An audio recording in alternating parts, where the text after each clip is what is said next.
Сегодня на Зеленодольском заводе имени Горького заложили головной патрульный корабль «Василий Быков», первый в серии военных судов для военно-морского флота России. Корабль предназначен для охраны территориальных вод, патрулирования экономической зоны в открытых и закрытых морях, а также военно-морских баз и водных районов с целью предупреждения нападений в военное время. В автономном плавании корабль может находиться до 60 суток и развивать скорость до 30 узлов.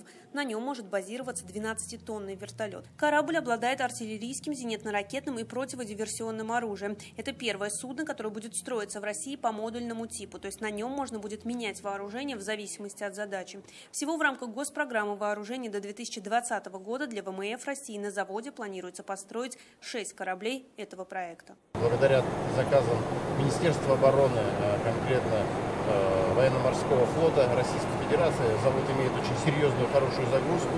И перед нами стоит задача четко выполнять тот оборонзаказ, который перед нами стоит. И заводчанам это удается делать.